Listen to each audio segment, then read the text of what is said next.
ពេលដែលមានហេតុកើតឡើងប្រសិនបើរស់នៅតែម្នាក់ឯងវាអាចនឹងជាភ័យហើយអាចជាភ័យដែលមិនអាចដោះស្រាយបានប៉ុន្តែបើមានមនុស្សដែលយល់ចិត្តមានមនុស្សដែលនៅក្បែរដែលអាចជួយទុក្ខធុរៈគ្នាបានដោយមិនប្រកាន់ណា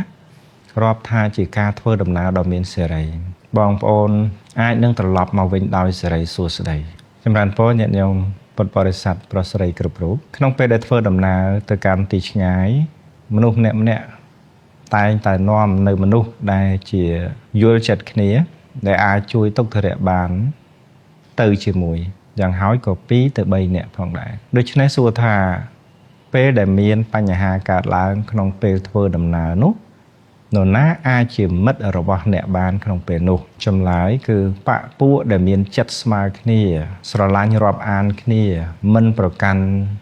វណ្ណៈអ្នកនោះឯងគឺជាមិត្តដ៏ប្រសើររបស់អ្នកពីព្រោះគាត់អាចជួយការងារបានច្រើនគាត់អាចជួយមើលថែប្រសិនបើមិនប្រយ័ត្នប្រយែងក្នុងការបរិភោគក្នុងការដេកដើរអីគាត់ក៏ជួយរំលឹកទៅហើយក៏ជួយថែរក្សាគ្នាសម្លឹងមើលឆ្វេងមើលស្ដាំក្រែងមានគ្រោះថ្នាក់ភ័យអន្តរាយអីកើតឡើងហើយក៏គាត់តែងផ្ដល់ដំបូលមានល្អ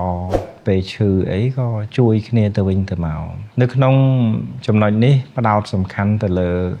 ការធ្វើដំណើរទៅកាន់ទីឆ្ងាយពេលដែលមានហេតុកើតឡើងប្រសិនបើរស់នៅតែម្នាក់ឯង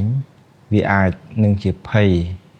ហើយអាចជាភ័យដែលមិនអាចដោះស្រាយបានប៉ុន្តែបើមានមនុស្សដែលយល់ចិត្តមានមនុស្សដែលនៅក្បែរដែលអាចជួយទុក្ខធុរៈគ្នាបានដោយមិនប្រកាន់ណារាប់ថាជាការធ្វើដំណើរដ៏មានសេរីបងប្អូនអាចនឹងត្រឡប់មកវិញដោយសេរីសួស្តីដូចជាកាលដែលព្រះពោធិសត្វជាពាណិជ្ជធ្វើដំណើរទៅដល់វាលខ្សាច់ដ៏ក្តៅហើយរាត្រីនោះថាត្រូវធ្វើដំណើរទៅឆ្លងផុតទៅប៉ុន្តែគោវាត្រឡប់មកកន្លែងដើមវិញនៅកណ្ដាលវាលខ្សាច់អញ្ចឹងហើយមនុស្សទាំងអស់ហ្នឹងមានតែរងចាំថ្ងៃស្លាប់ហ្នឹងទេប៉ុន្តែដោយសារពោធិសត្វហើយនឹងអ្នកទាំងអស់នោះក៏បានឃើញថាដូចជាមានស្មៅដោះនៅម្ដុំហ្នឹងប្រកាសជាមានប្រភពទឹកនៅក្រោមអញ្ចឹងទៅក៏នាំគ្នាជីករហូតដល់ផ្ទាំងថ្មជីកលែងបានក៏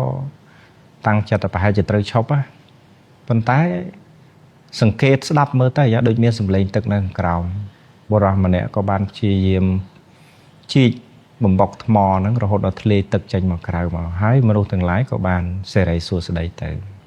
នេះជាប្រយោជន៍ណាញាតិញោមនៅពេលដែលធ្វើដំណើរផ្លូវឆ្ងាយមានសេចក្តីទុក្ខហើយក៏មានមិត្តល្អនៅក្បែរខ្លួនសេរីសួស្តីប្រកាសជាកើតឡើងជាមិនខានអរគុណច្រើន